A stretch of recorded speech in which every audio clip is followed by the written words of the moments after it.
That's why I wouldn't want to throw an Hello, everyone, and welcome back to the Pine Tree Disc Golf Podcast. I am your host, Stakes. When we last left off, I had a broken wrist. To be honest, I still have a broken wrist, but this time it is after surgery. And I've been feeling all right. I mean, it's kind of a humbling experience having surgery, to me anyway.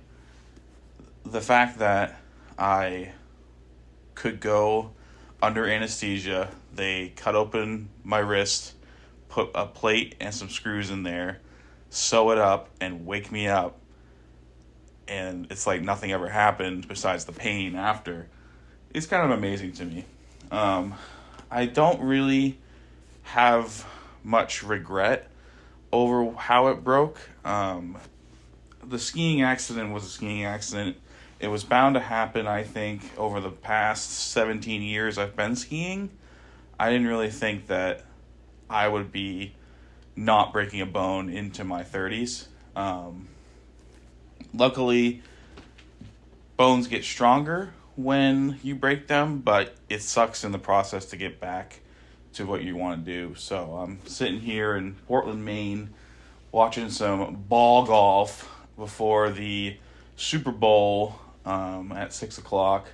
I did have some GK Pro, now GoPro disc golf skins on before this, which was really fun to watch. I've been enjoying just grinding out some content, watching content and making content for the past 2.5-3 weeks. I've not been able to work or be able to do the things that I love as much, but I've been a pretty good sport to not speak about myself too much, but this is a podcast about me and the main disc golf scene, so here we go. I haven't been super sad. I mean, it happened. I have surgery. I'm feeling better. I'd say the worst part was 2 days before the surgery, where I didn't really know how many incisions there was going to be, how long I was going to be out, and stuff like that. But now that I've come to the point where I know I'm probably going to be back playing pretty close to full disc golf by maybe late April, early May, and like my good friend Lewis Brownstein has said to me, Isaac, this is preseason bullcrap, and you have injured yourself doing something that you love, and it is not something that you've done out of stupidity. So I take that from a lot of people. I've gotten so much support throughout this whole thing. I've never thought that I'd have so many people commenting on the first post about my broken wrist as I did before I broke my wrist. I wasn't going to post. I really was like, you know what? My immediate friends will know. That's fine. I don't want to get the attention. I was like, whatever. And then I was in a parking lot in Hannaford. We're about to head up to Saddleback for our little ski week. And I was just going to hang out, watch golf, and hang out in the condo. And I decided, you know what, I'm doing a post. It's fine. And people love me, and that's how it went. People really came out and showed their support for me with what happened, and it wasn't anybody's fault. I broke a bone, which sucks. People know I use my right hand for a lot of things, so it's not easy, but the support was incredible. I can't thank everybody enough. I know a lot of you that are listening have commented on that post, and I really appreciate it from the bottom of my heart. That's been a big factor of why I've been not sad, but just hopeful. And after the surgery, I was slamming some push-up popsicles after the surgery. The first memory I have waking up was looking at my splinted arm or wrist and thinking, okay, the surgery's done, just like that. I remember in the anesthesia, they said, all right, take 2 deep breaths, Isaac. So I did that one.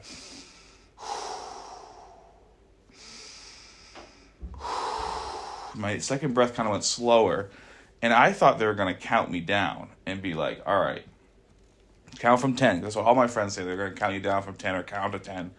And the last thing I remember I said was, thank you. And then I fell right asleep. So I went out like a rock star. I said, thank you. And then decided to go to sleep. So that's fine. But yeah, I literally kind of just fell asleep, woke up, saw my arm, eating a lot of popsicles. The nurse came in, gave me my 5th push-up popsicle. That beats my wife's record of having 4 after her gallbladder surgery. So that was the game plan. And that was pretty cool. I mean, I'm very hopeful for this new wrist. I got, like I said, a plate and some screws. They told me all of this when I was still kind of loopy on oxy and anesthesia and stuff. So I might have a few more screws, but I know I have one plate in there. And I believe that stays in for the rest of my life. I could have some arthritis problems in the future because there's more of a possibility with this type of break. But going forward, I'm very hopeful. Appreciate all the support, and thank you. Looking more ahead to disc golf related news, I would say there was a barn burner over at the Sweet Side for the Winter Team Challenge F Pool, where I'd made some content for you guys from the BSR 3 team, and the D2 Ducks really went at it. The BSR 3 team, which kicked ass, all right? They did a really good job at doing the job they were set to do. We ended up winning by 1 point. Credit to the Ducks. They had a strong dub showing, but came up one match short. Home field advantage played a little bit to this match, but I'd say, man, it was a barn burner nonetheless. I knew going into the first, I was talking to my buddy, and he said, all right, I think the Ducks are going to probably be up 1 by the half. And I said, you know what? Give BSR 3. I think we're up 3 or 4 at the half. I forget the entire board. But we went up being 3 up. So I was like, all right, that helps. And then I remember saying to my friend again at the half, as we're eating our meatballs and our freaking mac and cheese and donuts or whatever, I said, I think BSR is going to take this by 1. And it's exactly what they did. We took the match by 1, puts us to 4-1 on the season, pretty much hopefully locking up a playoff spot. We did our job. The Ducks played excellent golf too. They know that course. They're out of Devil's Grove, but most of those guys do also play out of BSR. The BSR 3 squad really put the pedal down when they had to on certain matches, and big matches from Jimmy Bolte, big match from Evan Baker with the win. I got a lot of content from Evan Baker and his card, Brian Graham. It was just fun. I really enjoyed being out there, even though I couldn't play. I never really felt that bummed. I really felt happy to be there. I think old Stakes 2 years ago would feel really pissed off that I wasn't playing and feel like I should be shameful for my injury. But new Stakes feels pretty good. I mean, I wasn't that sad. I mean, like, I was there. I was supporting my team. I definitely shouldn't have been running the first few spotter discs I did. Thank you, Jerry and Shane Swinburne, for telling me not to run because, hello, I have a broken wrist. They can flip and wait if I'm going to be going across the fairway throwing a marker flag at a disc out in the snow. Because granted, we had about maybe like 7 inches fall the night before, and we had to have T-pads scooped, and it was pretty deep for the fresh snow. And I definitely helped on hole 3 at BSR and was able to get the people moving and not looking for discs as much, and I got some footage out there. Overall, very fun day. The Ducks put on a show. BSR 3 put on a show. I can't wait for more matches. I'm pretty certain I'm out for the season on Team Challenge. I don't think my wrist will be ready for 2 rounds. Excuse me. The only hopeful thing I can say is that I would say I could play a dubs round at finals, maybe a dubs round. I don't think my wrist is going to be ready by April 12th. End of April. Segueing to what's going on in April for me is a C-tier I'm going to be hosting. It's going to be the Dew Sweeper Championship presented by Pine Tree Disc Golf. There is no added cash. There's no big whoop-de-doos about this tournament. It's a C tier. First one in Maine in April this year. So I haven't seen any others pop up in Maine in April yet. So I had the idea of talking to Josh Connell and seeing what we got for some availability for a tournament. And we ended up having availability for a C tier in April 27th to be exact. And I hope everybody can come out. I'm going to do 4 cards, I believe. If there's enough interest, I could do 5 cards. We're only playing the Red Dragon. We're doing it 2 rounds. First round's at 9 a.m. and then second round 30 minutes after lunch. There'll be an ace pot for $3. If you want to donate CTPs, they can. I won't bring any CTPs because sometimes it can be a pain in the butt after they get CTPs. So, but if you want to donate CTPs, I'm totally fine with that. But I'm not the one to donate any on a course like Dragon because it can get a little bit hectic to go get them. But no biggie at all. I did a C tier like this last year. I've learned a lot. It went pretty well for a C tier planned 2 weeks in advance. I got like 21 players in a very short amount of time. The only thing I would do differently is what I'm going to do differently is talk to Josh Connell right before the tournament, or like about 20 minutes before the tournament when everybody signed in, say, look, here's the board. Where do I put people on the course? Because I made the AM40 guys walk all the way out to like hole 12, and they didn't have to do that. And I felt pretty bad, but they were all good sports about it. I was overstressed about it, but it was just like, oh, geez, I put them all the way out there. Didn't have to. And the other thing I would have done differently was probably just advance the tournament, make the tournament registration a month before. That's exactly what I did. So this should be a heck of a time. I mean, 2 rounds. There's only 1 round last time, so I guess I could have done 2 rounds last time, but I want to make it that early morning dew sweeper thing. Dew sweeper comes from an old golf term from Brunswick Golf Club, where there was a group of guys who played at 5:30 a.m. They literally would tee off at 5:45, 6 in the morning and play for some cash, and it was really fun. I like the idea of a really early tournament. I won't do it at 9 a.m. earlier than 9 a.m. for a bunch of disc golfers, but I definitely will do it at 9 and do a tournament, 2 rounds, C tier. I'm thinking about if it's a lot of traction and people are starting to follow Pine Tree Disc Golf, maybe some gear. I don't know. I don't want to get too invested in this thing. I love the podcast. I love the vlogs. I'm not really looking to make this into a money venture.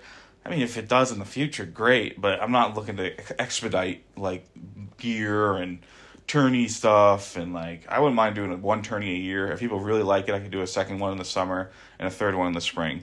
I mean the fall. But it all depends what's going to happen out there, and it's been very fun to be able to do this tournament every year. And so far, it's only been 2, but for the second year coming, I've done this Pine Tree Disc Golf C tier, and it should be fun. There are a lot of other upcoming tournaments. There's been the Spring Shot Doubles at Hammond. There's always Daylight Savings in March. I think I'm going to try and vlog that one, Daylight Savings, and try to catch an ace on film on like 18 or something. It'd be fun just to be around, to be able to talk some shop with some really good pros and AMs, and everybody's going to be there at Devil's Grove in March. And it's an early one this year, March 12th or 11th. I forget the exact date, but already a wait list for that tournament. And there's already a wait list for a tournament in May. The Boney Classic is already on a wait list for pros. I don't know. I probably will chuck myself in the hat when I'm fully recovered in April. And to know I can play 2 rounds on the sweet side and on the north. I play pro for that event, and I don't want to, at all make my wrist feel uncomfortable during an event. I literally will drop from an event if I feel like my wrists can't handle it in round 2 or even mid round 1. I just will. It's not worth it, especially since it's my wrist. That is the throwing hand. So, yeah, there's a lot still going on with 1.5 feet of snow outside the window here in Portland over the last 2 storms. And now the courses are digging out. People grinding on the grooming from Devil's Grove to Dragon to BSR, to Hammond, to everywhere. There are good things happening in the winter for disc golf. My word of advice is to don't push it. Don't go out the day after a snowstorm and step on those tee pads and or shovel them yourself. Literally, if you want to do that, get the course's permission, then shovel the tee pads. Just, that's my 2 cents with that. I don't want people getting hurt. I mean, just use caution after the snow falls, guys. Unless it's a sanctioned tournament. You know, there was the Ice Bowl up at Quaker today. They were a tournament and they had the stuff done ready in time. But winter's the winter slums. I mean, you're just gonna have to not play as much as you want to, and be okay with that. Breaks in disc golf are really an okay thing. I mean, my wrist is definitely a break in itself and a break from the game, and I feel like I'm probably going to be a better player from this. I'm hoping my mentals will keep on the upswing, on an uptrend. They've been doing pretty well from changes to my doctors and stuff, and that's been great. I feel like I'm going to have a really good season this year. I feel like I'm going to really shred. I'm happy to have all of you along on this journey, and I cannot wait for more things to keep evolving from this podcast. And I appreciate every single one of you for tuning in every time I try to post one of these. I promise I'm going to be more on time and more continuous with this thing, because it's pretty fun just to talk to people that aren't really there, but they are.